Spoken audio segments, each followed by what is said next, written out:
em circo, né? A gente tem uma consultoria na área de esportes, e desde que a gente começou a trabalhar mais ou menos uns 10, 12 anos, a gente sentiu que faltava informação sobre a área cultural, né? Isso de todo tipo, desde informação sobre o número de salas de teatro que existem nas cidades, que tipo de peça encenada, e aí conforme você vai abrindo para outras atividades, circo, dança, o cenário é mais ou menos o mesmo, quer dizer, falta muita informação, né? E a gente, também para dar um pano de fundo rápido, da forma como eu enxergo aí a atividade do circo, porque aí depois eles vão detalhar com mais calma ali, eu acho que a gente tem que olhar o circo meio dentro desse panorama geral que a gente vive da cultura do país. Tem coisas que o circo enfrenta hoje, que não são programas exclusivos do circo, que tem a ver com o conjunto das artes cênicas e da situação da cultura no Brasil, e alguns que são mais específicos aí da área, né? Então, em termos mais gerais, eu não vou entrar em muitos detalhes da pesquisa aqui, só para ficar um pouco mais na parte de circo. Uma pesquisa que a gente fez, ela pegou 21 cidades do estado de São Paulo, todas com mais de 100 mil habitantes. São cidades onde vivem hoje mais ou menos metade da população do estado, né? E elas estão bem distribuídas por todo o estado, então a gente pega ali todas as regiões. E uma das coisas que a gente conseguiu constatar rápido, que não é nenhuma novidade para ninguém, é que cultura está muito ligada à educação e renda. E como a gente tem uma situação de má distribuição de renda no país, e uma situação pior ainda de termos de educação, para vocês terem uma ideia, no conjunto dessa amostra, que são só pessoas com mais de 12 anos, você tem mais ou menos 45% de pessoas com mais de 35 anos e só 20% de pessoas com ensino superior. Isso afeta muito a questão da cultura, porque conforme a gente passa de uma escolaridade baixa para uma alta, aumenta muito o acesso à cultura. Então, quer dizer, você tem um impacto forte, mesmo no circo, ainda que o circo seja mais popular, não dependa tanto de um repertório que é dado numa universidade, conforme você melhora a escolaridade, o consumo do circo também sobe na mesma proporção, né? A gente passou por um período de ditadura, onde a cultura não é exatamente a coisa mais valorizada, mas ainda que também o circo não tenha um discurso ali, assim, político, também acabou sendo afetado nessa onda, né? Só para tentar exemplificar então um pouco desses dados, aqui são alguns números da pesquisa. Como é que a gente fez isso aqui? A gente elencou uma série de atividades culturais ou de lazer e perguntou para as pessoas: vocês foram essas atividades no último mês, no último ano, há mais de um ano ou nunca foram, né? E a gente mesclou aí algumas coisas que são, tipo, ao shopping, que é uma coisa de lazer, porque a gente sabe que hoje tem muito teatro, cinema dentro de shopping, né? E o que a gente percebe? Tudo que possa ser feito dentro de casa tem um índice maior aqui, né? Ouvir música, assistir filme, ler livro. As que exigem algum tipo de deslocamento para você poder fazer atividade, tem esse segundo pacote. Primeiro, cinema, 60%, porque tem mais oferta, vai de segunda até domingo a programação, vários filmes, vários horários e tal. Depois tem um pacote aqui que a gente chama de atividades que tem a ver com socialização, que em geral você faz em conjunto com amigos, etc. E tal, que muitas vezes até a atividade cultural não é o foco central, né? Festa popular, que tem festa junina, carnaval, show de música, sair para dançar. E depois tem um pacote aqui, os pacotes das artes cênicas, vocês forem ver, eles estão todos aqui com percentuais de prática no último ano acima dos 30%, abaixo dos 30%. Teatro 28%, dança 19% e o circo 16%. Para vocês terem uma ideia, então se eu passo, por exemplo, do ensino médio para o ensino superior, esse número que é 16% vai para 20%. Quer dizer, só o fato de ser mais escolaridade para a pessoa, o percentual já cresce aqui, né? E aí, abrindo alguns dados do circo, esse aqui é o perfil da amostra que a gente trabalhou, tá? Que acompanha o que é a população do estado de São Paulo. Como é que a gente lê isso aqui? 7% das pessoas entrevistadas da população têm de 12 a 15 anos. Considerando esse total aqui, tá? Estamos tirando as pessoas com menos de 11 anos, de 12 anos. Por quê? Porque é difícil fazer pesquisa com elas. Você precisa de autorização dos pais, enfim, tem uma complicação técnica jurídica para fazer esse tipo de pesquisa. Então, eu sei que tem um único país que consegue fazer isso hoje, ligado à cultura, que é o Reino Unido. Aí você tem 19 e 20% de pessoas, 16 a 24 anos, 25 a 34, né? Então aqui a gente tem 39, 46% da população aqui, e o restante, pessoal mais velho. Então, como eu falei, assim, 36% aqui, mais 18%, na verdade 54% com mais de 35 anos, e só 20% do ensino superior. E qual é o perfil do cara que vai ao circo? Como vocês podem ver aqui, ele é um pouco mais jovem que o conjunto da população, né? Então, enquanto eu tinha 39, 46% da população com menos de 34 anos, quando eu olho só para o cara que vai ao circo, esse número está 48, 59%. Né? E uma queda de atendimento das pessoas mais velhas aqui. Né? Então, eu tenho 22% da população 45 a 59 anos, só 15% se eu olho quem vai ao circo. Em termos de estado conjugal, 48% são solteiros, 44% casados. Nesse ponto de vista aqui, o circo é uma das atividades mais democráticas. Quando eu vou olhar teatro, museu, em geral, o percentual de solteiros cresce muito. Então, o circo é uma atividade que, ao contrário das outras, consegue atender melhor quem é casado, por causa dos filhos, das crianças, né? E a mesma coisa de ter filho ou não ter filho. Né? Pra vocês terem uma ideia, do pessoal que vai ao circo, 61% tem filho. Se eu olho quem vai ao teatro, quem vai ao museu, é na faixa de 50%. Né? Então, esse é um diferencial do perfil das pessoas que vão no circo. Né? Lembrando que aqui, assim, uma pesquisa que ela não está focada na produção, ela está focada no público que está sentado nos espetáculos ali, ou que por algum motivo não vai aos espetáculos. Né? Em termos de escolaridade, esse aqui é o percentual da distribuição da população, né? A gente tem o grosso da população, aqui metade no ensino médio, 33% do ensino fundamental e só 20% superior. Quando eu olho o pessoal que vai ao circo, vem para 25%. No caso, por exemplo, do teatro, vai para quase 40%. Né? Então, nesse sentido, o circo ele acaba sendo uma atividade mais democrática. Né? Ele depende menos de um repertório ligado a conhecimentos que você pega na escola para atrair o público. Né? Mas, apesar disso, se o cara tem mais escolaridade, ele naturalmente tem mais interesse por ir ao circo. Né? E a mesma coisa quando a gente pega a faixa de renda. 62% das pessoas que vão ao circo são da classe AB, 36% da classe C. Quando a gente, aqui eu vou passar mais rápido, isso aqui acho que é menos importante.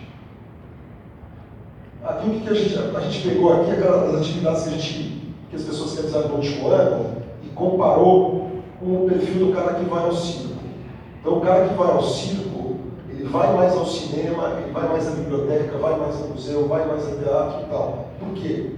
Porque ele tem uma escolaridade maior que a média e uma renda maior que a média. Quando eu pego, por exemplo, o pessoal que vai ao teatro, esses percentuais sobem ainda mais. Por quê? Porque como a gente viu, o cara do teatro ele é ainda mais escolarizado, tem ainda mais renda e etc. Então o que a gente percebe assim, quem vai à atividade cultural em geral é um cara que vive mais a cidade, que está mais na rua. Porque ele não só pratica mais atividades culturais, passei rápido para aquele outro gráfico lá, mas ele também passeia mais, faz mais atividade esportiva, vai mais a shopping, sai mais para beber, quer dizer, tudo ele faz mais do que a média da população. É um cara que circula mais pela cidade. Né? O que significa isso? Qualquer cara que esteja indo ao teatro, ao cinema e tal, é um potencial espectador do circo. E aqui a gente procurou fazer um cálculo que parece bem maluco, mas cada vez mais a gente acha que ele tem uma consistência ali, que é tentar estimar o público potencial do circo. Né? Porque além da gente perguntar se as pessoas tinham ido àquelas atividades, a gente perguntou, atividade por atividade, qual era o interesse delas naquelas atividades, qual era o desejo. Né? Como é que a gente fez essa pergunta? A pergunta foi assim, de 0 a 10, você precisa dar uma nota. Que nota você daria para o seu interesse pelo teatro, pelo circo, né? Para as várias atividades? Então, o que a gente tem aqui? 16% foram ao circo no último ano, 84% não foram, né? por algum motivo. Aí a gente pegou esse pessoal e olhou que nota que eles tinham dado para o interesse por ir ao circo, né? Para tentar calcular o público potencial. E a gente separou as pessoas que deram uma nota de interesse de 6 a 10.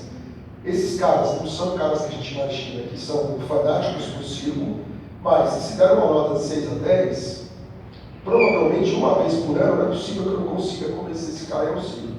Né? Então essa é mais ou menos a metodologia que a gente utilizou. E como a gente tem aqui 8 mil entrevistas no total, é uma amostra muito significativa. Vocês têm uma ideia assim, de ordem de comparação, pesquisa que a França faz a cada 7 anos para medir mais ou menos esse tipo de coisa em relação ao público, de várias atividades culturais, tem 3.600 entrevistas. Então é uma amostra suficientemente parruda para a gente conseguir fazer esse tipo de análise. Tá? Que conclusão que a gente chega aqui? Que existiria um potencial para você atrair mais 29% de público, ou seja, chegar em 45%.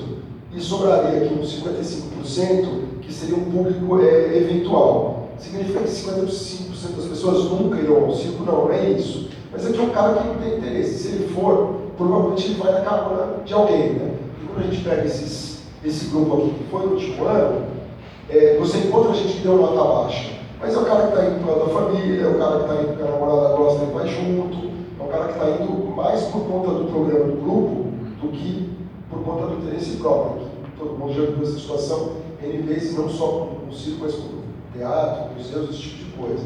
Agora, isso significa potencial para só nessas 21 cidades que a gente fez a pesquisa, de você mobilizar 5 milhões de pessoas a mais. Quer dizer, é muita gente. A gente sabe que também tem um grupo aqui que, apesar de ter interesse, pode ter algum fator impeditivo que não dê para o cara ir. Você perguntar para mim qual que é o interesse de 0 a 10 que eu tenho para ir para a Europa, todo ano, é 10, entendeu? Não significa que eu vou conseguir ir. Né? Assim, então, a gente precisa meio só também ter essa relativização aí. Agora, quem são esses caras? Quer dizer, esse cara, que é o público potencial de circo, ele é igual ao cara que está indo no circo hoje, ou ele é um cara meio diferente? Né? Então, aqui é a distribuição do público que vai ao circo hoje. Tá? Como seria a distribuição desse público potencial? Você tem um percentual significativo, 34%, de pessoas mais velhas. Né? Isso a gente percebe para várias outras atividades, porque como cai o consumo cultural das pessoas mais velhas, existe um espaço para crescer. Não significa que o espaço para crescer está só aqui. A gente tem aqui 30%, 49% do público, metade do público potencial está entre pessoas com menos de 34 anos. Mas tem um gap grande aqui também. Em termos de gênero, potencial de crescimento maior entre as mulheres do que entre os homens, principalmente muitas vezes a mulher que decide a atividade cultural, né? Os homens apenas seguem aí muitas vezes. Em termos de ter filho ou não ter filho, você tem um potencial entre as pessoas que não têm filhos, né, de 37%, mas o grosso está aqui, entre quem tem filhos. Dependendo da situação, se o filho é muito pequeno, muitas vezes isso é um impeditivo, né, porque criança pequena, quem já teve ou tem, sabe a dificuldade que é locomoção você se ajeitar aí nos programas culturais. Né. Em termos de renda, um potencial grande para crescer, mesmo dentro da classe A B, né? Metade do público está dentro da classe A B, outra metade na classe C. E em termos de escolaridade, um potencial forte aqui. Tem margem para crescer entre as pessoas que têm escolaridade alta? Tem, mas só 20% do público potencial está aqui. O grosso está ou no ensino médio ou no ensino fundamental. E o último dado para a gente fechar, a distribuição pelo Estado. Né? Ao contrário de outras atividades, em que o potencial de crescimento é muito parecido com o público atual, no caso do circo, ele é um pouco mais forte na capital do que no interior. Por quê? Porque a gente tem os dados por cidade, depois vocês olharem no site da pesquisa, dá para ver esse percentual de 16%, como é que ele se comporta cidade a cidade. Vocês vão ver que tem cidade que chega a 30 e tantos por cento do interior. Né? Você tem várias cidades do interior com índices altos de frequência, né? Mas assim, a capital, acho que até por conta de dificuldade de você instalar o circo, o percentual acaba sendo um pouquinho menor aí, e aí você tem um espaço para crescimento maior. Acho que é isso para começar a conversa aqui, só para dar esse cenário geral. E aí depois a gente pode aprofundar aí, conforme vocês forem ter dúvidas ou outras curiosidades com relação aos dados. Obrigado, gente. Bom, obrigado, João. Eu acho que a informação que ele passa é bastante interessante, porque no site a gente tem uma série de outros dados que dá para cruzar com o interesse de pesquisa de cada um de nós, né? Convidar a Abel ou Loreto, agora se me falar, Abel.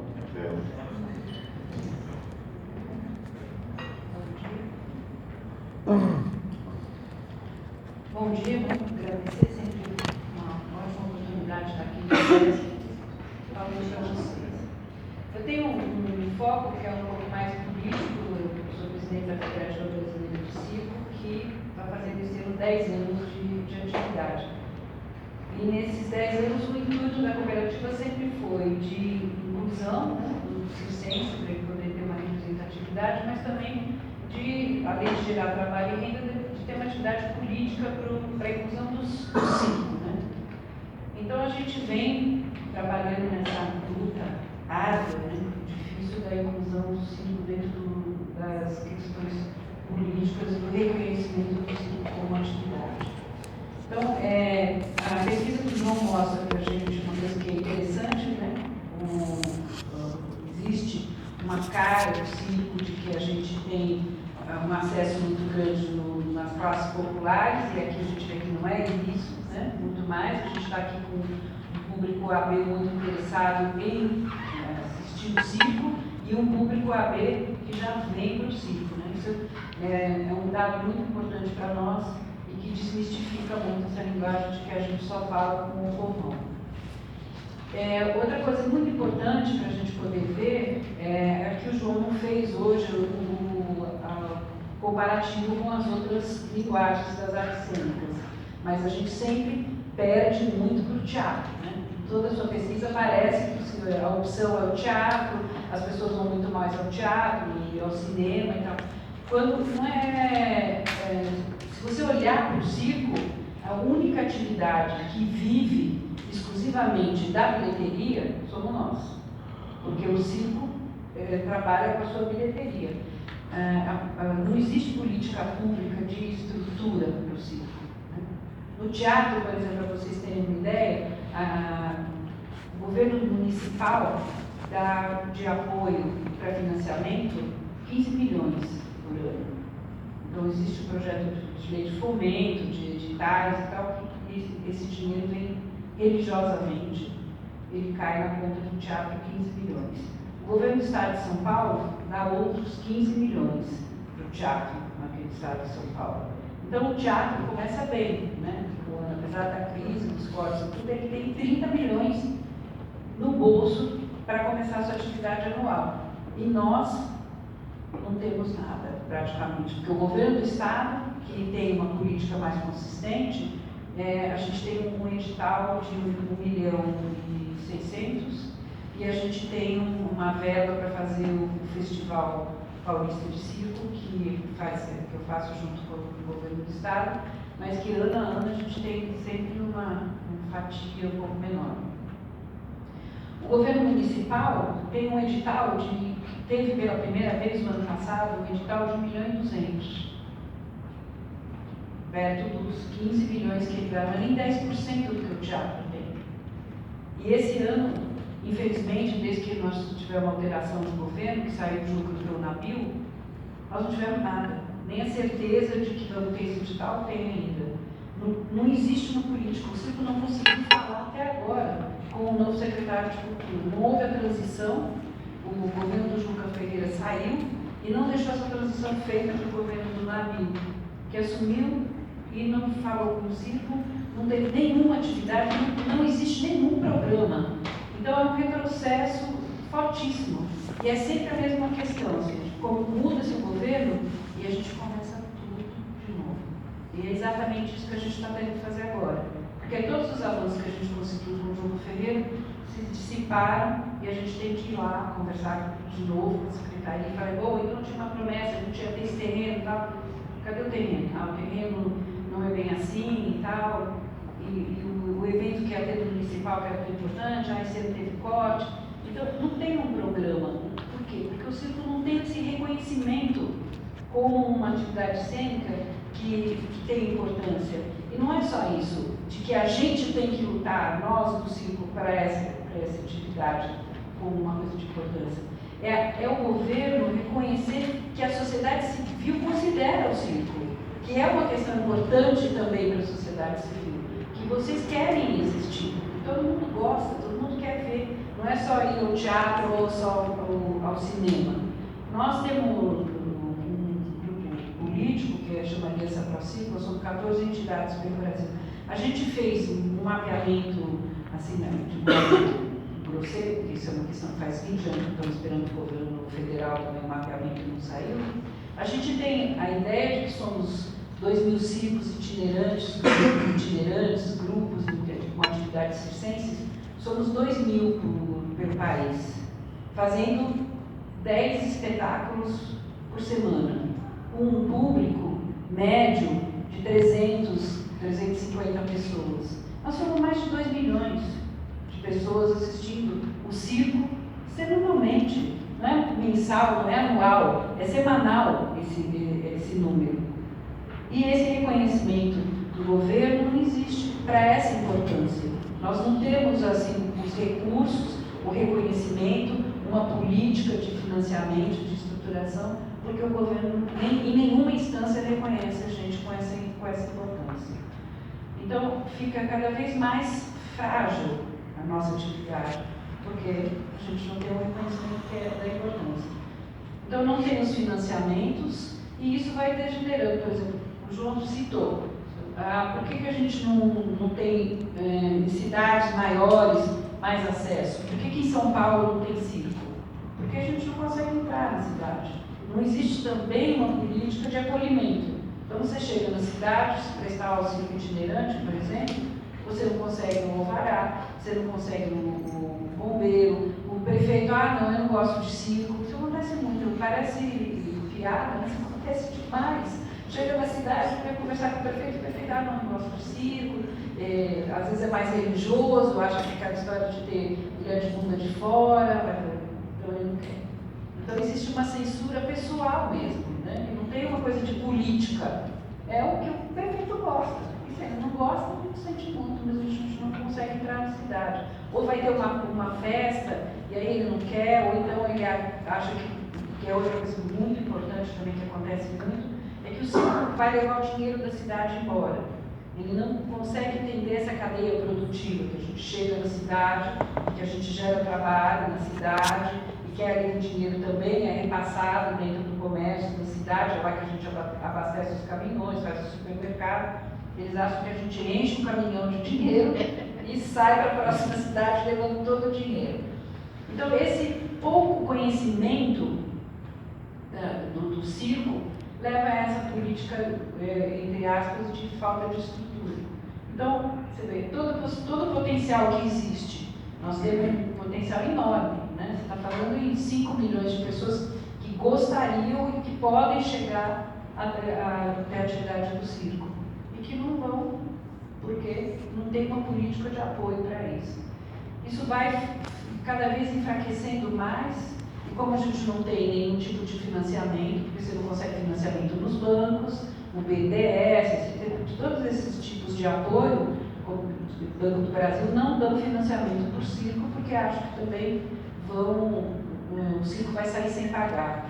Eu sempre conto uma história que eu fui fazer uma compra nas Casas Bahia, estava chegando o pessoal para morar no meu circo, e a gente foi comprar as coisas. Quando eu cheguei lá e fiz preenchimento, quando eu coloquei que era de circo, desculpa, nas Casas Bahia existe uma política que não vende para pessoas de circo. Porque acha que o circo vai sair da cidade, vai embora e não vai pagar o carnezinho, ou enfim, o que seja. Quer dizer, isso não foi há 20 anos atrás, não, foi há 4, 5 anos. Então, esse pouco respeito, essa imagem tão deteriorada de que o circo está acabando, de que a gente é cigano, que a gente vai embora, que rouba as crianças, ainda é uma imagem que existe muito, apesar da gente... tem uma outra pesquisa do SESC, junto com a Fundação Perseu Abramo, que também aparece como sendo a primeira atividade cultural que a maioria das pessoas tem, é o contato com o circo. E que a gente está levando não só o circo, mas outras linguagens também. Então, essa falta de estrutura acaba fragilizando demais. Hoje, os circos itinerantes estão se desmerecendo porque não existe mais só o espetáculo do circo, tem que recorrer a outras coisas. Então, estamos fazendo uns espetáculos de galinha picadinha, Frozen e tal, porque esse é o chamamento para poder levar o público para dentro do circo. E isso, claro, fragiliza demais. Não existe uma renovação de repertório, não existe um espetáculo mais elaborado, porque o que acontece? O artista de circo é contratado para fazer o seu espetáculo, mas o pagamento dele também é com a venda da pipoca, da maçã do amor. Então ele ganha meio a meio, metade do dinheiro e metade ele tem que receber na própria venda dele. Então ele acaba virando um vendedor de pipoca muito mais do que um trapezista ou do que um equilibrista. Então esses formatos todos de falta de informação é que deterioram. Daí a importância dessas atividades, como o SESC faz, desse festival, que dá outra cara para a gente, outro respeito, o Festival Paulista de Circo, o festival que o Júlio faz no Rio de Janeiro, são importantes principalmente para que a gente possa ter uma cara mais contemporânea, mais moderna, que tenha um acesso maior.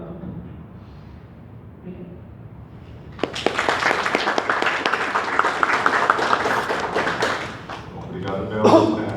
Vou passar agora para o Marco Portoleiro, para tentar trazer uma visão da academia também, como é que pesquisa tem sido desenvolvida em circo também.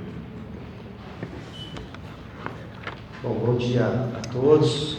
Muito obrigado, Lucas, Carol e toda a equipe aí pelo convite, de permitir que os caipiras lá do interior sigam vindo para São Paulo. Para a gente é um prazer. A pesquisa mostra que o interior está, enfim, firme e forte nessa luta. Para a gente é importante participar e tentar de alguma maneira aprender e trazer um pouco do que é feito lá no nosso cantinho.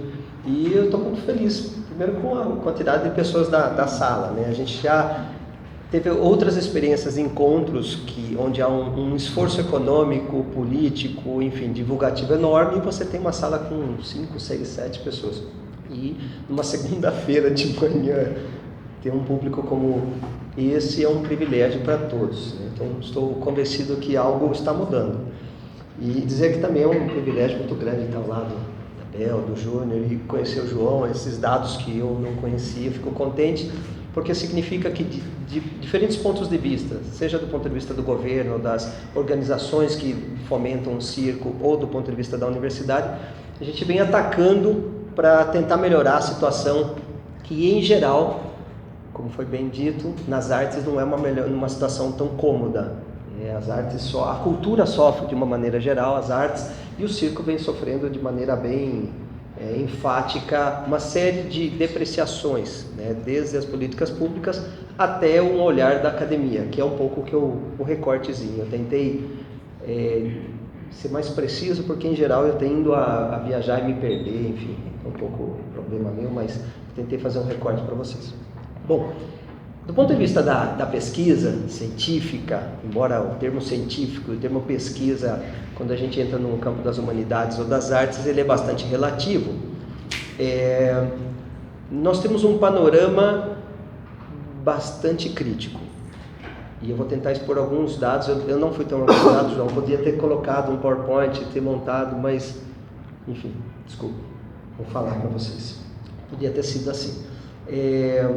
Esse panorama, ele começa quando a gente vai e olha as bases oficiais do governo, bases de dados onde pesquisadores, grupos de pesquisa e produtores desse saber dito científico estão vinculados. Para a sorte do Brasil, não sei se é para a sorte do Brasil, o sistema acadêmico do Brasil é um dos melhores do mundo. Então, os registros acadêmicos do Brasil são extremamente eficientes. Poucos os países no mundo têm um sistema de registro dos seus pesquisadores, dos grupos de pesquisa, dos projetos e dos financiamentos como nós temos. Então, CAPES, CNPq, a plataforma Lattes, a FAPESP aqui em São Paulo e as demais fundações de fomenta a pesquisa, tem um sistema de registro muito bom. Ao contrário do que acontece, por exemplo, no campo das artes, se você quer conhecer e ter acesso à informação de um pesquisador do Brasil, você entra na plataforma Lattes e, em geral, né, salvo pequenas exceções, você tem o perfil, o que ele faz, aonde ele atua, como ele produz, que linha ele vem pensando e trabalhando. E esse tipo de acesso já me ajuda bastante. Nós estamos falando de milhares e milhares de pesquisadores numa mesma plataforma que colocam o seu perfil lá. É a melhor plataforma? Provavelmente não. Algumas informações, especialmente quem pesquisa no campo das artes, não cabem nessa plataforma? Não cabe. Se a gente vem brigando para ver como que eu coloco um espetáculo como produção, como eu coloco a produção de um DVD no tal do Lattes, né? Enfim, vale uma curiosidade, né? Alguém já visitou a plataforma Lattes aqui? Só levanta a mão, só para... Ainda bem, então não estou falando nada chinês, né? Alguém sabe quem é Lattes? Isso. E quem é ele? Quem foi ele, aliás? Isso. Foi uma das mentes mais brilhantes do Brasil. Pouca gente conhece. Assim como pouca gente sabe quem foi Tangará no trapézio, quem foi César Lattes. Você acessa a plataforma todo dia e, graças à nossa falta de memória histórica e à nossa ignorância abundante, nós não sabemos quem é o tal do César Lattes. César Lattes foi professor na Universidade de Princeton, onde Einstein trabalhou, por exemplo, junto com ele. Ele foi o cara mais brilhante, só não ganhou o prêmio Nobel, porque infelizmente havia um outro americano pesquisando com ele, deram para o americano, ele era brasileiro, não deram para ele. Mas do ponto de vista acadêmico, formal, ele é o pai da ideia dos bósons de Higgs, que deu o pé para descobrir física de partículas. Esse é o cara. Ele nunca ganhou o Nobel, mas merecia, né? Dentro da física, uma das pessoas ainda mais falada e mais citada no mundo. Ninguém sabe quem é ele é brasileiro. Enfim, a filha dele foi minha aluna há 3 anos atrás. Que loucura, né? E a pessoa cessa. Eu estou falando isso porque a nossa ignorância das informações é muito grande, seja no mundo acadêmico, seja no mundo artístico. Raramente nós identificamos as pessoas pelos seus nomes e damos crédito a elas. A gente pode até consumir espetáculos, mas é como se nada acontecesse, porque eu guardo o nome e nunca mais falo daquele nome. Ou seja, eu não projeto a cultura, assim como eu não projeto a ciência no meu dia a dia, no fluir da minha vida. Então os meus filhos não sabem, os meus parentes não sabem, as pessoas que convivem comigo não sabem, e depois a gente vem discutir por que a cultura não avança, ou por que a ciência não avança enquanto parte dessa cultura. Não avança em primeira instância porque nós somos bastante problemáticos no transmitir essa informação. Nós não transmitimos, nós não vemos registros dessas informações. Esse é só um exemplo, talvez meio pobre, né? Mas é um exemplo de como isso é complicado no Brasil. Mas vamos lá. Deixa eu ver se eu... Peraí. Errei aqui. Alguns exemplos. A maior parte da produção acadêmica, quase a totalidade dela, da produção acadêmica em circo no Brasil, ela se inicia no final da década de 1980, ou seja, final do século XX. Temos alguns poucos estudos anteriores, mas quando nós começamos a ver a palavra circo em produções acadêmicas, dissertações de mestrado, teses de doutorado, artigos, depois, no final da década de 1980, ou seja, ontem. Se a gente olhar uma arte que tem uma história do final do século XVIII no Brasil, por que só no final do século XX a academia começa a ter um pequeno olhar, né, um cuidado com isso? Há várias explicações da sociologia, antropologia, mas a primeira delas é que o circo não merecia o olhar da academia, que era um olhar privilegiado para as artes de primeira ordem. Essa é a grande verdade. Pouca gente fala, mas essa é a grande verdade. O circo ele era periférico na universidade porque os grandes intelectuais julgavam o circo como uma arte menor. Então vamos dizer a verdade porque ela precisa ser dita. E por sorte a sensibilidade da universidade vem mudando. Em parte porque alguns circenses ou pessoas que tiveram contato com esses circenses hoje estão presentes na universidade. E, por outro lado, porque a universidade, como espaço de pensamento contemporâneo, precisa abrir seus olhos para um fato contemporâneo. Como nós vimos aí, dados concretos que revelam há muito tempo que o circo é importante, que ele está presente e crescendo, e a sociedade precisa pensar, organizar e estudá-lo melhor. A universidade começa, mas isso é super recente. Muito bem, alguns estudos conseguiram levantar trabalhos acadêmicos, dissertações e mestrados, na ordem de 85, 90 trabalhos nesse período. Década de 90, 2000, 2010, 35, 40 anos. Estamos falando de 80 trabalhos. Nós sabemos, levantamentos extraoficiais, porque nós nunca publicamos esses dados finais, concretos, de que ao final desse ano é possível que esse número de 80 passe a 200. Nós vamos mais que dobrar o número de produção acadêmica no final desse ano, contando essa produção mais recente, dos últimos 5 anos. Isso significa que é um crescimento exponencial. A curva vem sendo assim, lenta, e nos últimos anos ela vem fazendo assim. E essa produção vai do circo-teatro à tecnologia do circo. Isso é muito interessante, porque começa a se diversificar um pouco o olhar da universidade. Nós temos trabalhos publicados desde na área econômica, análises econômicas do impacto do circo, até questões socioculturais do circo e como ele vem transformando pequenos espaços ou pequenas localidades a partir de um trabalho de circo. Então, a diversidade de olhar acadêmico vem crescendo e o número de trabalhos está mudando radicalmente. Agora vamos a uns dados que podem também assustar. Se a gente consultar o CNPq e a CAPES, que é onde ficam registrados disso, existem 27.500 grupos de pesquisa registrados no Brasil, da física quântica à jardinagem, é tudo que vocês imaginaram. Até uma série de áreas que ninguém sabe exatamente o que é, mas está lá. Importante que está lá. 27.500 grupos. Quantos grupos vocês acham ou sabem que estão registrados no CNPq e na CAPES que se intitulam grupos que pesquisam circo? Pode falar. Um pouco mais. 3. Conseguimos. 3 grupos. É pouco, né? De 27 mil, somente 3. E desses 3, eu diria que apenas um tem no seu cerne, no seu núcleo central, o circo. Os outros 2 pesquisam teatro gestual, teatro físico, palhaço, e aí esbarra com o circo de alguma maneira. Ou seja, de uma amostra de 27 mil grupos, nós temos 3. Por que isso é importante? Porque é um dado oficial. Quando eu peço fomento para uma agência de fomento do governo, seja estadual ou federal, eles vão falar, mas quem são esses, né? Ninguém nunca ouviu falar. Eles não estão em lugar nenhum, eles representam quem? Essa linha de pesquisa representa o quê? Olha só. Linhas de pesquisa. Cada grupo escreve nas plataformas, olha, minha linha de pesquisa é palhaço, no meu caso, pedagogia das atividades de circo, tecnologia de circo, eu vou colocando as linhas de pesquisa. Muito bem, existem 91 mil linhas de pesquisa na base de dados. Sabe quantas de circo? 12. Desses 3 grupos, que cada grupo tem mais de uma, enfim. 12 linhas entre 91 mil. Agora, vamos pensar um pouco a diversidade da linguagem circense. Quantas possibilidades de pesquisas nós teríamos para eles estarem sendo pensadas? Nós temos só 12 linhas.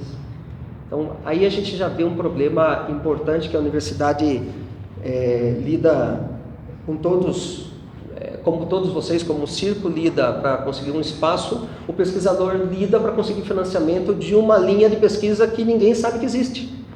Então é muito difícil a gente conseguir. Para vocês terem ideia, para a gente conseguir um parecerista, quando eu mando um projeto para a FAPESP pedindo financiamento, para conseguir um parecerista que entenda razoavelmente daquela pesquisa, eu tenho que quase implorar para algumas pessoas, às vezes até fingir que entende de circo, porque senão você não vai ter, vai ser alguém da área da fisiologia, ou da sociologia, ou da antropologia social, que vai ter que quebrar um galho e fazer um parecer. Isso é muito ruim, porque às vezes ele não compreende exatamente o projeto de pesquisa no qual a gente está tentando. Vamos fazer um salto, né? Só tem 5 minutos, o pessoal já começou a gritar. Ele sabe que eu falo bastante, nós deixamos o Júnior por último, porque ele fala muito mais. Então, você não sabia, né? Uma das plataformas, a pesquisa acadêmica, né? Toda vez que a gente tem um produto acadêmico, um artigo especialmente, ele é vinculado em algumas bases de dados. Existem milhares, e elas são mais ou menos consideradas pela comunidade. Esse critério é um critério meio turvo, que chama-se impacto, etc. Uma grande loucura, mas ele existe, ele pauta o nosso trabalho na universidade. Bom, uma dessas bases de dados, e é a que mais tem inserção na área das artes e das humanidades, por isso que eu trouxe ela, é o Cielo. O Cielo é uma base internacional, existem Cielos nacionais e o internacional, enfim. Essa base de Cielo, por exemplo, no Brasil, ela tem 102 trabalhos na área do teatro. Se você olhar lá, 102 artigos na área do teatro. 172 na área da dança. E quantos na área do circo? Sim. Vamos lá, quem dá mais? Eu estou colando aqui porque eu não lembro de cabeça. Quem dá mais? 7. 7 artigos acadêmicos. Isso não significa que não existam mais artigos publicados, mas significa que as revistas onde eles foram publicados não estão indexadas, portanto não são visíveis para a grande maioria dos pesquisadores. Quando eu vou fazer uma pesquisa, o primeiro estudo que eu faço, eu entro nas bases de dados e vou ver o que existe, qual é o estado da arte, o que tem publicado para eu poder debater com a literatura e depois ir para a minha experiência empírica, ver o que o mundo diz. Bom, quando eu vou nessa base tem 7 artigos. Com essa base tem mais de 1 milhão de artigos. Esse é o cenário acadêmico. Nós não podemos fugir dele. Isso também não significa que não há um aumento, etc. Mas significa que a produção acadêmica de circo não está atingindo determinados locais, determinados espaços. O Cielo é um. Curiosamente, eu fiz uma outra busca e fui na base mais importante internacional, que é a de altíssimo impacto, o PubMed, que é a base do Centro Nacional de Pesquisas Científicas dos Estados Unidos. Qualquer pesquisador do mundo que quer ter visibilidade internacional publica em revistas que estão expostas nessa base de dados. Essa base de dados tem em torno de 10 milhões de artigos nela. Ou seja, é uma grande produção intelectual de todo, da física às artes. Quantos artigos de circo nós encontramos? Isso eu busquei com indicadores, várias palavras, tentando achar o circo de todas as maneiras possíveis. Quantos artigos encontrei no PubMed? 12. Ou seja, não é um problema brasileiro, é um problema internacional. E não quer dizer que não há produção, quer dizer que a produção científica, intelectual, acadêmica não está penetrando em alguns lugares, talvez em outros. Por exemplo, essa aqui é uma das últimas produções nossas. Ela é fresquinha, saiu agora em começo de abril. É um livro. Isso aqui não conta em base de dados como essa, porque não é um artigo, não é um paper, etc. E é uma produção. Nós sabemos que o Brasil vem produzindo muitos livros e coisa muito interessante, ampliando a sua literatura com respeito ao circo. Mas esse tipo de produção, ele é raramente reconhecido como uma produção científica pelos órgãos de fomento e pelas pessoas que pensam a pesquisa. Então, se eu quero conseguir financiamento de pesquisa, não é um livro que me ajuda a conseguir esse financiamento, e sim a minha produção em artigos. Infelizmente, a realidade é essa. E se eu quero fazer parte dessa comunidade chamada da ciência, eu vou ter que dialogar com eles. A realidade é bem crítica. Já vou terminando. Bom, tentando mudar um pouco esse cenário e trazendo um pouco para a realidade da Unicamp, que é onde eu trabalho, enfim, com um grupo bastante amplo de pessoas, à tarde, inclusive no projeto Diálogos, Hermínia, Daniel estarão aqui tentando falar um pouco do nosso trabalho. Eu acho que eu vou mostrar 3 exemplos de como a gente vem tentando superar para um dia conseguir mudar essa questão da penetração da produção acadêmica nesses veículos de comunicação científica. A primeira delas é conseguir um respaldo dentro da própria universidade. Assim como o circo tem dificuldade de diálogo com os governos todas as suas instâncias, o circo tem dificuldade de diálogo dentro da própria universidade, para ele ser reconhecido como um objeto de estudo acadêmico científico. Como que a gente vem mudando? Fazendo projetos que vão de ensino de técnicas de circo a partir de projetos de extensão até projetos de pesquisa financiada. Então, o ano 2014, nós tivemos um projeto, alguns já sabem, outros não, chamava-se Artista Residente. Foi uma luta de anos, mas pela primeira vez a gente conseguiu. Isso é sensacional. Por quê? Pela primeira vez nós tivemos a Unicamp, que é a segunda maior universidade do Brasil, com um orçamento de 2,3 bilhões de reais por ano, pouca gente sabe. Esse orçamento real da universidade, o dinheiro que o governo põe na universidade, 2,3 bilhões de reais, Pela primeira vez na história da universidade, nós tivemos um programa de artista residente, ou seja, a reitoria pagou um salário para um artista de circo ficar 6 meses na nossa universidade, trabalhando o circo, ensinando o circo e dirigindo um espetáculo, sem nenhuma titulação acadêmica, sem ser doutor, mestre, apenas pelo reconhecimento do seu conhecimento. Arruma um emprego lá, não sei. E o mais interessante, o salário que foi pago para ele foi o salário de um professor doutor. E nós brigamos falando, ele é tão bom quanto um professor doutor. Na área dele, ele é especialista, portanto, Rodrigo Mateus. Foi o primeiro que a gente conseguiu, esperamos que outros, mas foi a primeira vez, porque o projeto sempre era para grandes arquitetos, pintores ou regentes super famosos.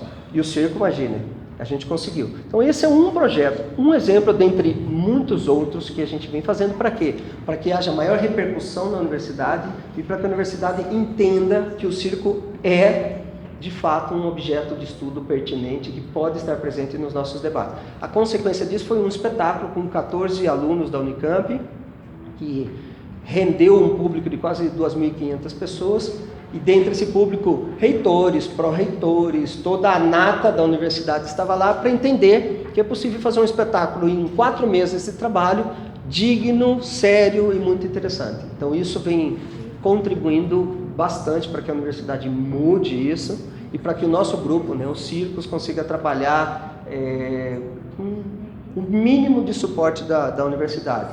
Nós sabemos que não é a prioridade da universidade a pesquisa nas artes, especialmente na Unicamp, ela tem outras prioridades que vai da genética da cana-de-açúcar até a física de partículas, mas aos pouquinhos a gente vem contribuindo para tentar mudar esse primeiro panorama que eu mostrei para vocês, que a produção ainda é muito tímida e que ela não alcança as grandes redes de troca entre os pesquisadores. Enfim, o que eu quero dizer é, ou a gente amplia a nossa massa crítica e, portanto, a ocupação do espaço chamado universidade, ou dificilmente a gente vai conseguir mudar um pouco, dar um salto qualitativo no futuro. Mas eu espero que isso aconteça o mais breve possível, que muitos de vocês e outros que são artistas, são circenses, fazem as suas pós-graduações, ocupem o espaço na universidade. Desculpa, Carol, do atraso, e só 2 notas. Pela primeira vez nós vamos ter esse ano 2 revistas da área do teatro com temários de circo. Uma da Federal do Pará, saiu mês passado, a revista Ensaio Geral. É a primeira vez que essa revista publica uma edição só com artigos de circo. E a outra revista é a revista Inix, do Lume Teatro, que também é um grupo muito importante, e a edição de novembro vai ser uma edição temática de circo. O que isso significa? Eles estão começando a ficar incomodados com a produção, e eles querem essa produção porque ela aumenta a visibilidade das suas revistas. Ninguém é ingênuo de publicar algo que ninguém vai ler. Eles só estão publicando porque isso dá visibilidade. Muito obrigado pela atenção.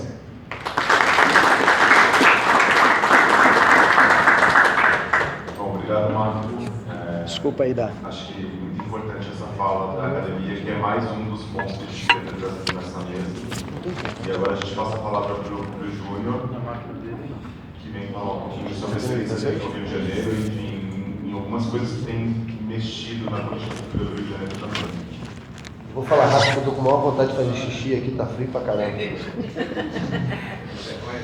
Não, primeiro de novo, parabenizar o SESC, na pessoa do Lucas e da Carol, pela criação desse espaço de diálogo no Festival Círculos do SESC São Paulo. Enfim, algumas pessoas aqui eu já conheço. Tem 2 ex-alunas lá do circo que batem palma, se a palestra é muito boa. Trouxe claque para ver. Os meninos também batem palma aí, senão eu não vou levar essa base no festival. Mas enfim, eu vou tentar deslocar minha fala desse lugar. Eu gosto muito também de falar um pouco desse lugar da Bel, porque o meu campo de militância e atuação é muito na incidência de políticas públicas para o desenvolvimento das artes e ciências. Eu tenho me dedicado a isso nos últimos anos. E pensar também um pouco conjunto de temas que são transversais ao desenvolvimento das artes no Brasil, não só com um corte específico no circo brasileiro. Então, assim, e aí lembrar de toda uma trajetória desses últimos anos de encontros, seja aqui em São Paulo, seja em Brasília, seja em outros espaços, e sempre a sensação que me dá é de que a gente reitera ou reivindicações, ou reitera posicionamentos ou reitera análise sobre a condição e a situação do circo no Brasil, seja nessa dimensão acadêmica, seja na dimensão da formação ou da transmissão da técnica e da habilidade circense, seja no campo das políticas públicas. Talvez algo de mais inovador que possa aparecer nas falas aqui foi essa apresentação do João, que já não é mais tão nova para nós, quer dizer. E aí, poder aqui culpabilizar o Estado brasileiro é sempre um lugar importante da gente fazer, né? A crítica, mas talvez seja um lugar que já não está dando muito resultado, já não tem sido muito eficiente. O nível de insensibilidade do Estado brasileiro com as artes, embora a gente tenha avançado do ponto de vista da conceitualização, da cultura, no seu plano sociológico, da relação entre arte, cultura e desenvolvimento, pouco se fez efetivamente, quer dizer, o Estado também está muito despreparado, é muito incapaz, a sua máquina não consegue dar conta do conjunto de coisas que a gente falou e vem falando, não só no campo do circo, mas no campo da dança, no campo do teatro, talvez tenha avançado um pouco mais, né, João, no campo do cinema. E aí a gente fala pouco também, eu muito motivado por assistir o espetáculo ontem, das escolas, muito motivado por isso, eu resolvi fazer uma fala assim, do que a gente precisa mesmo? Eu acho que primeiro a gente precisa de fato, de nós realizadores de circo, de diferentes áreas, de diferentes sujeitos, fazer uma autocrítica. Eu acho que a gente caminha mal. Eu acho que a gente pode falar bem sobre um determinado aspecto, a gente pode fazer bem algumas coisas, mas a gente caminha mal como realizador em alguns campos. Eu acho que seja a baixa produção acadêmica, e aqui tem, desculpa, eu vou dizer uma coisa, eu acho uma merda, assim, o que eu vejo de trabalho aliás, é uma merda, inclusive, o fato do Estado brasileiro ter estimulado pesquisas. Fora desse ambiente acadêmico, a gente tem visto surgir esses editais, que é uma coisinha de um cara que fumou e acordou de manhã e acha que pode fazer uma pesquisa e escreve qualquer merda ali e quer pontuar as coisas. Então, a produção também é muito ruim. Né? Então, assim, o nível de apropriação porque essa produção, para mim, só tem efeito, eu estou falando isso com muita tranquilidade, porque o Bortoleto, o trabalho que ele faz é um trabalho que a gente usa muito no Crescer e Viver. Ou seja, toda os nossos processos pedagógicos, nossos processos formativos, eles estão muito baseados na produção acadêmica feita particularmente pela figura do Bortoleto. Então, assim, falo com tranquilidade, ele sabe que eu estou generalizando, mas toda crítica ela tem ali um lugar separado para que a gente saiba que está fazendo um trabalho sério. Mas você tem aí um conjunto de pesquisas e monografias, ou não sei o que você vai ler de uma fragilidade que você pode pegar e deixar lá onde para a maior parte da produção acadêmica brasileira, que é numa estante ou é lá no currículo Lattes e nessas plataformas que você falou. Cemitério da biblioteca. Eu não entendo biblioteca. nada porque eu estudei pouco. Então, primeiro, isso é a nossa incapacidade de apropriar o que ainda existe de bom conteúdo, a nossa capacidade de apropriar o nosso melhor debate e a nossa capacidade de criar uma agenda positiva para o desenvolvimento do circo. A gente tem que estar sempre tentando, porque a gente fica ressentido, dá porrada, não funciona. Então eu estou um pouco saindo desse lugar, porque eu estou me tornando um sujeito chato. Essas pessoas falam, pô, o Júnior fala pra cacete, o Júnior fala mais, o Júnior é irritado, o Júnior grita, o Júnior sai na porrada. E é verdade, porque eu estou um pouco cansado, né, da gente ficar reiterando coisas e evoluindo pouco. E vendo que o circo, sobretudo os realizadores, evoluem pouco. E aí eu não sei que tipo de plateia está aqui, alguns eu conheço, né, mas assim, da gente ter a coragem de dizer assim, que pregos a gente vai deixar de pisar na caminhada do desenvolvimento do circo no Brasil. Eu acho que a gente não aprendeu ainda a construir pistas com o que resta de bom ainda dos debates, com algo que tem da produção acadêmica de conhecimento e com algo que tem de experiências positivas no foco do desenvolvimento do circo, para a gente perfazer um outro caminho, porque o caminho que a gente está fazendo nos últimos, me parece certo, né, porque já é tão circular a produção, mas a gente não conseguiu ainda ter essa coragem de investigar novos modos, né? Por exemplo, quando o Abel fala da dificuldade do circo entrar nas grandes cidades. Está na hora de pensar que assim, esse modo de produção de um circo com 3 mil lugares, que você precisa de uma área de montagem, que tem não sei quantos metros quadrados, esse lugar não está dado em nenhum grande centro urbano brasileiro. Se não mudar isso, você não vai encher um circo de 3.000, 2.500 lugares no interior de São Paulo ou no interior do Rio de Janeiro. Não vai encher, a conta não fecha. Basta pegar as pesquisas aqui. A conta não fecha, como é que você vai chegar com um circo de... A gente tem um circo lá no PCdoB, que é um projeto que chama Circo Volante, que circula cidades do interior. É uma dificuldade da porra de encher um circo de 500 lugares numa cidade que tem 50, 70 mil habitantes. E quando a gente passa por essas cidades, os circos que no geral passam, são circos de 3.000 lugares, 1.500 lugares. 3.000 não tem mais. Não sei, mas agora a gente está em Brasília, os circos que passam, você não consegue encher nem na Praça 11, um circo como o Dallas, que tem 2.000 lugares, ou 1.500 lugares, ou 1.700 lugares. Assim, é difícil encher um teatro de 300 lugares. Em qualquer centro urbano brasileiro, com todo o desejo de consumo que é muito superior ao circo. Então, assim, esse é o modo de produção que precisa mudar. Isso é um. No aspecto da formação, é lamentável, claro, que haja uma... Eu queria que tivesse alguém aqui da FUNARTE, que a gente tenha discutido durante tantos anos a necessidade de estruturação, de uma estrutura sistêmica de formação para as artes do circo. Não é porque a escola não dá conta da formação, ou porque ela não é nacionalizada, ou porque já se construiu no ambiente da discussão da formação uma ideia de que a escola precisava ser nacionalizada e inventaram a tal da bolsa, a merda da bolsa, que tira o menino lá do Amapá para fazer circo no Rio de Janeiro, onde não tem um mercado tão estruturado, mas tem um mercado melhor. Esse menino vem para cá, estuda, se forma, e é o seguinte: caguei para uma Amapá, maluco. Para que eu vou voltar lá para ficar levando flechada na bunda do índio? Eu quero fazer circo, eu vou ficar aqui no Rio, porque o mercado me parece muito melhor. Ou eu pego um ônibus com 90 prata e vou a São Paulo, porque tem um mercado muito melhor. Quer dizer, é de uma irresponsabilidade, e eu vi a gente da formação defendendo esse tipo de coisa.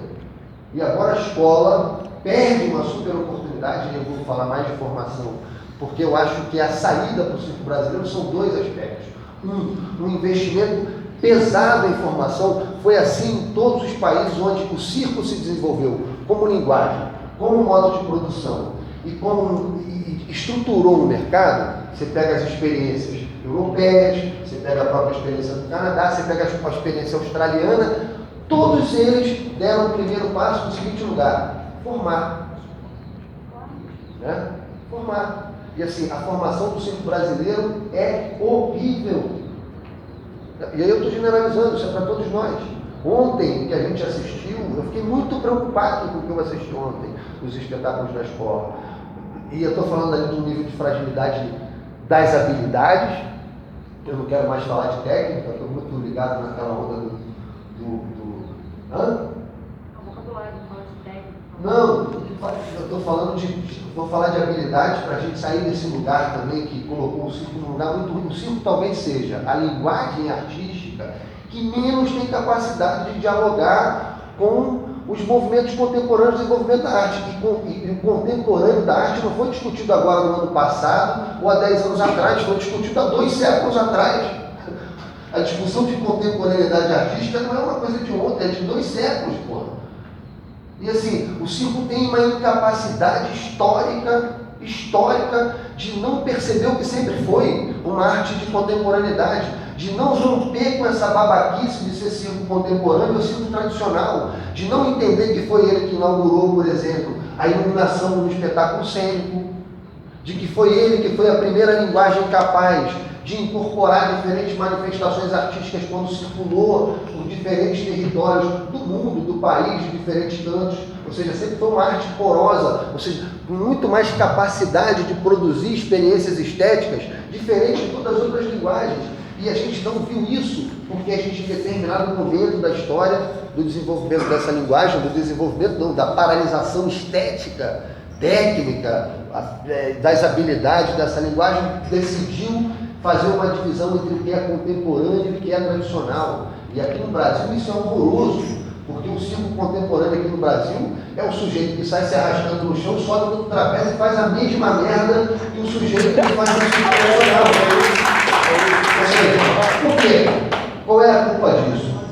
isso é porque, a gente tem experiências de formação que subvalorizam, especialmente os espaços de criação, são outros desafios do circo. O circo precisa construir no Brasil novos paradigmas estéticos. E não é com essa noção de brasilidade, de achar, né, porque as pessoas acham que brasilidade é, não, vamos botar aqui uma música folclórica e vamos fazer um espetáculo de circo. Não é isso. Né? Ser contemporâneo e valorizar uma produção estética de caráter nacional, né, não xenofóbica, não é ficar associando isso a elementos, a símbolos, a significações importantes, a expressões do folclore brasileiro ou aquilo que já está no imaginário popular como cultura brasileira. Não é isso. É construir uma forma de fazer circo. É construir um modo de produção com a nossa cara, é saber investigar novas relações entre a habilidade do artista e o elemento que ele carrega de habilidade circense ou o seu aparato. O Roberto Magro fala muito bem disso, eu não sei quem esteja na oficina dele, mas isso é um pouco o aspecto da evolução do desenvolvimento da linguagem, né, que está associado não só à formação, mas aos seus modos de produção. E aí, o que a gente fez como realizador de circo? Né? Mas sozinho, De verdade? eu acho que sozinho é muito complicado, né? Eu falo do poder público, eu faço essa Não, conversa. Bel, eu não estou criticando, não. Não estou nada disso. A questão é a A seguinte: França virou melhor. porque tem um super investimento, agora A também Suécia está se transformando agora. Tá, eu Porque... estou 5 minutos lá. É verdade que tem um super investimento do Estado, eu sou uma das pessoas que mais fala contra o Estado, talvez aqui entre nós. Então, assim, não se preocupe, eu estou do seu lado. O que me dá pavor, e aí, assim, eu estou me colocando nesse lugar também, é que nos falta repertório, inclusive, para disputar a política pública. Inúmeras vezes nós estamos em reunião e as pessoas vão lá e perdem a possibilidade desse espaço como um espaço de incidência efetiva, eficaz, porque também quem está lá carrega um repertório que é esse que define o circo nesse lugar ruim que está no Brasil. Eu não tenho nenhuma fala bonitinha, porque a galera gosta de fazer esse negócio. Não, foi bonitinho, foi legal, tem esse ponto positivo. É que tem tanto ponto negativo, se a gente não fizer autocrítica deles agora, nesse momento, vão sobreviver pequenas experiências que fizeram. Isso é um fato.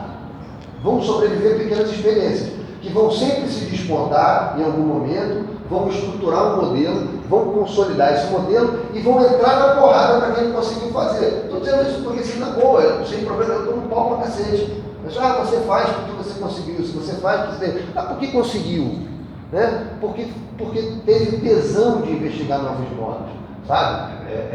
De fazer festival, ou de fazer formação, ou de fazer produção, ou de fazer pesquisa, ou de trabalhar residência. E aí, voltando de novo à formação, porque já a Bel aqui me atrapalhou, porra, Bel, que sou eu. Tem que falar mais. Mas assim, voltando à formação, faltou às escolas, a nós escolas, né, a capacidade de dizer agora o absurdo que o Estado brasileiro está fazendo, de novo fortalecer a escola. A gente conversava com o Portoleto, a escola fez o caminho contrário. A gente precisava que a escola virasse uma escola tecnológica para dar conta da formação do professor de circo, do instrutor de circo, e o Estado brasileiro precisava construir um conteúdo, né, que permitisse, aí a gente falava disso, né, Serginho? Você ter um currículo mínimo que você já colocasse e lançasse quem está trabalhando com formação de maneira continuada, veja o que é Fatinha, na escola pernambucana, ou quem tem capacidade instalada para fazer isso, um currículo mínimo para fazer o reconhecimento do ensino profissional, técnico profissional. O Estado brasileiro não fez nada. Nós passamos 5 anos falando disso com o Ministério da Cultura. Passamos agora com o ministro falando com ele. O Estado brasileiro não fez nada. E não fez, sabe por quê? Porque nós tivemos baixa capacidade de incidência. Porque parte das organizações formadoras que trabalham com formação não se preocuparam com isso.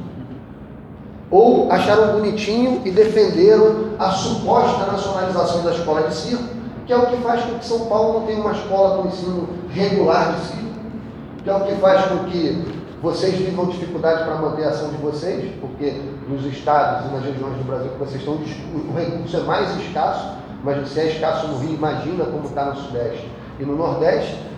A escola Picolino vai fechar vai fechar. Outras experiências são frágeis. Falta também, desculpa, ao chamado ciclo social brasileiro, de onde eu bebi muito nessa fonte, mas assim, dar um salto nessa direção, parar de achar que, não estou falando que vocês pensam assim, mas no imaginário do círculo social é a arte aplicada ao trabalho do menino preto descendo a melequinha.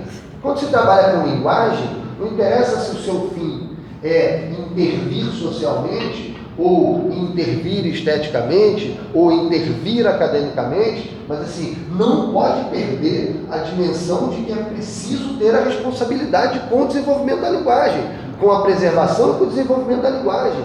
E muitas das vezes a gente vê que o discurso do fim do uso da linguagem, ele ganha mais importância no Brasil do que a própria linguagem. Isso em diferentes esferas. Isso a gente vê na própria produção dela. Quando o Hugo até apontava naquela palestra, é que assim, a subsistência ou a sobrevivência está matando a estética. Citando a experiência do festival, que ele faz a curadoria do seu festival. Eu e a Carol já há alguns anos conversamos disso. A gente não consegue mais encontrar espetáculo, a dupla de palhaço, malabarista e perna de pau. Tecido. É só o que tem. E o que tem de maior é uma organização disso de maneira maximizada, sabe? E ainda a gente sofre porrada de alguns atores do circo brasileiro, diz assim, não, mas são os produtores que estão determinando os festivais, agora estão determinando para onde vai a linguagem. Olha, se isso é ruim na França, tudo bem. Aqui é melhor que seja assim, porque a gente está criando confrontações dessa produção brasileira de péssima qualidade, que não circula para lugar nenhum. Não circula para lugar nenhum. Eu levei 26 programadores de festival o ano passado, só para ver espetáculo, terminando, latino e brasileiro. Nenhum espetáculo foi escolhido para circular festival. Só o Brasília. Brasília foi a maior França. Só o de Brasília. Bom, então assim, eu só queria dividir com vocês algumas experiências que a gente está fazendo, rápido, tem 2 minutos, pode bater com 3 minutos. 1,5. Vai. 1,5.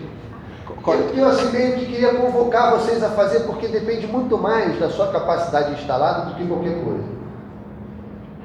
O festival, não vou mais falar, vocês podem entrar no site, mas uma experiência que a gente criou lá no Rio, aqui em Hot Site. Vira isso, dá para ajudar aqui, não? Chega atrasado, não faz porra, encheu a cara de...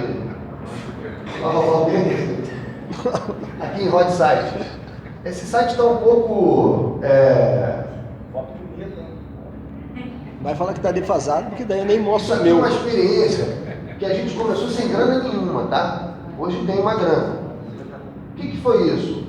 A gente tinha um espaço-tempo do Circo Crescer e Viver desocupado, tem sempre uma demanda por espaço de treinamento, espaço de pesquisa, e a gente começou a organizar isso a partir de uma experiência que a gente viveu com o Circo no Ato. Tem ali 2 meninas que fazem parte do elenco, que na verdade é uma turma que se formou no nosso programa de formação artística. A gente pilhou eles se constituíram um empreendimento circense, porque esse é outro problema também da produção artística como um todo. A baixa institucionalidade, as pessoas reclamarem assim, não, mas a burocracia é muito grande. Qual é o seu CNPJ? O cara não tem CNPJ, que burocracia ele viveu. Quando tu tiver um CNPJ, tu vai viver a dor da burocracia. Aí você vem falar comigo, porque tu não sabe o que é burocracia. Você não muda aquilo, não transforma aquilo que você não conhece. E esse é um programa que, claro, a centralidade está na nova cena do circo, nos grupos e coletivos que vem surgindo na cidade do Rio de Janeiro, algum que tem muitos anos de existência já, 5, 6 anos, que não tem nenhuma institucionalidade, tá? Não consegue contratar com o festival se for convidado. Entendeu? Porque o cara se organiza ali, acorda à tarde, faz um malabares, fuma caralho, se encontra, aí faz um show, ou se organiza com um edital, é isso. Aí não desenvolve repertório, né? Não incorpora o espetáculo ao seu repertório, não consegue circular. E a gente, com essa residência aqui, tem várias modalidades, mas ela tem uma, aqui ó, residência, vai baixando, só baixar para mim. Cadê? Não, você baixou muito rápido. Você...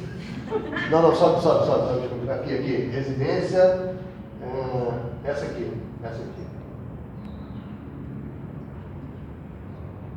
Essa é uma residência em que a gente recebe, é feito seleção pública, tá? A gente recebe 3 grupos a cada ciclo, E esse grupo passa por... São grupos de no mínimo 5 pessoas. Isso é uma exigência. No mínimo 5 pessoas que carreguem pelo menos as chamadas 4 famílias de habilidade. Para não ter o risco da gente botar nessa residência a duplinha de palhaço perna de pau com labores, que é todo igual. Então já exige ter 5. Avalia o vocabulário artístico de cada um elemento dessa trupe, dessa companhia. Essa trupe entra, fica 3 meses com a gente. O que acontece? Trupe, grupo, coletivo.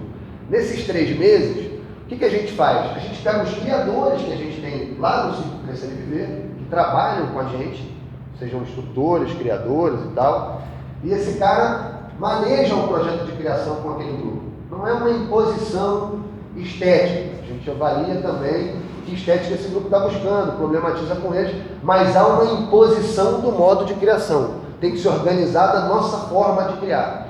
Porque a gente acredita nela e porque a nossa forma deu certo como instituição. A gente já cresceu. Assim, não quer, vai procurar outro lugar, né? E aí a gente investe um diretor, estou terminando, cara, um coreógrafo, um roteirista e alguém para ajudar a escrever a concepção do espetáculo. A gente faz o light design desse espetáculo. E a gente, mais o que está faltando? Direção. E mais direção. De arte. Acompanhado disso, a gente faz um investimento de R$40 mil no grupo para a criação desse espetáculo, para a modelagem do jogo. E a cada R$1 que a gente bota, a gente fez um acordo com uma edição chamada Firjan, que era também lá do Sistema S, que tem 8 teatros, eles colocam mais uma grana, esse dinheiro vira 80 mil, com uma antecipação do investimento que a gente está fazendo no espetáculo, e aí o grupo fica devendo 2 espetáculos para apresentação em um dos espaços da Firjan. Só que esse processo de criação, de investimento no desejo do grupo de criar, ele não acontece sem antes a gente transformar aquilo num empreendimento. Aquele grupo vai ter que virar ou uma organização cultural, ou uma produtora. A gente tem um conjunto de consultores em parceria com o Sebrae, que dá toda essa consultoria de gestão até terminar o processo. E depois ele entra no processo de criação, ele tem mais uma outra etapa de consultorias, que é a circulação, a difusão e o plano de negócios a partir daquele produto. O produto vira uma plataforma para o empreendimento, e também um plano de comunicação. Tudo isso a gente começou a fazer com os recursos que a gente tinha.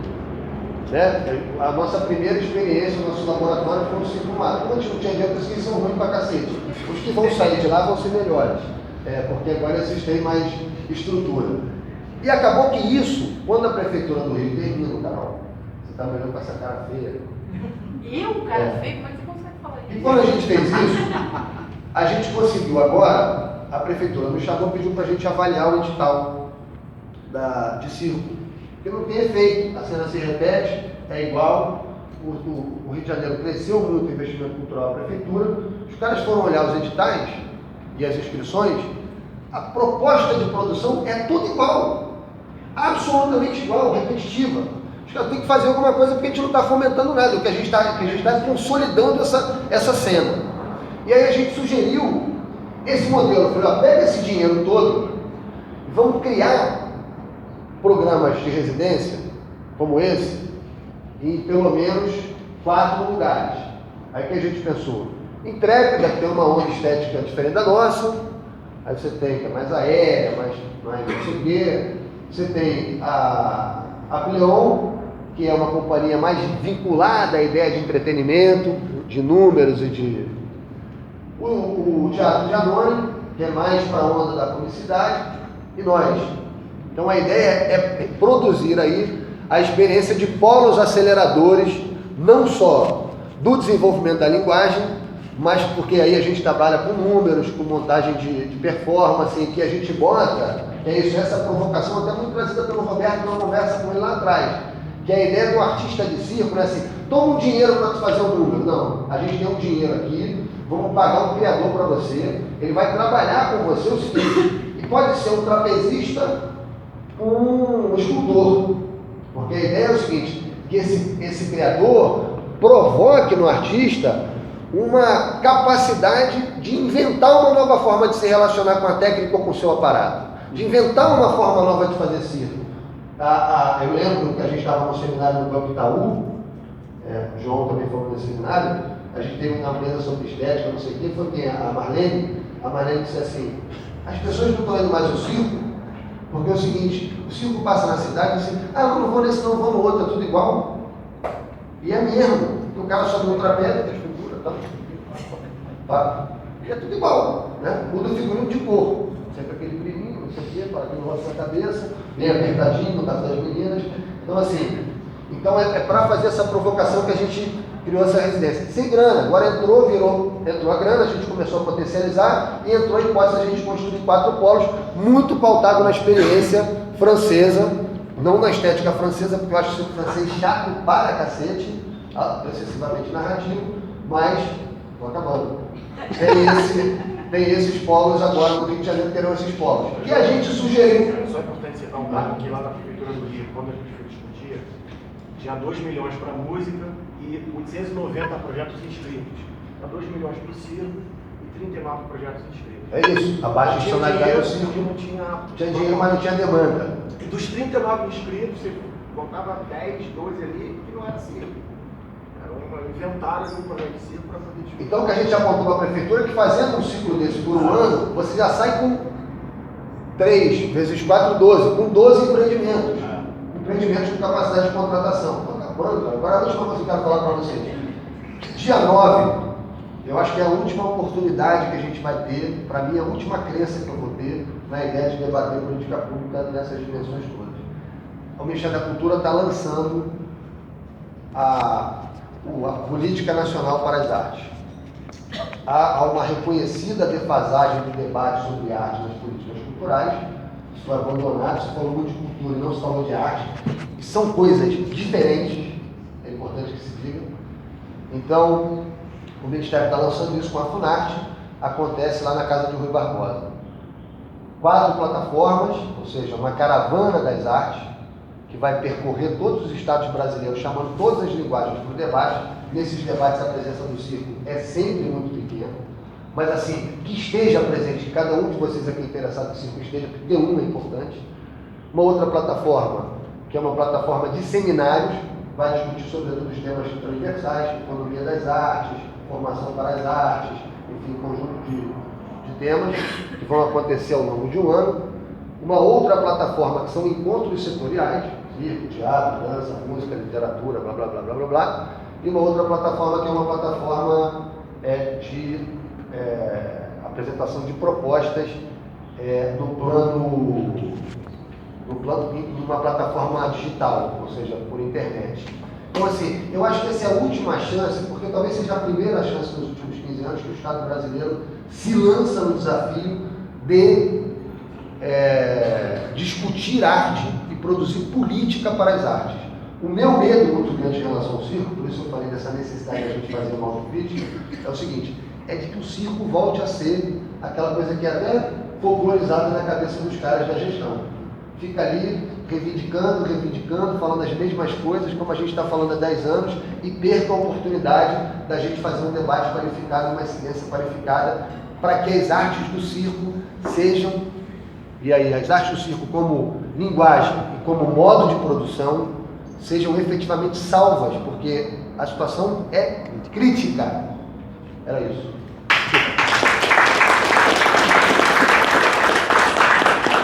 Obrigado, Júnior. A gente vai abrir agora a meia hora de debate e aí a gente coloca o microfone à disposição para quem quiser fazer perguntas.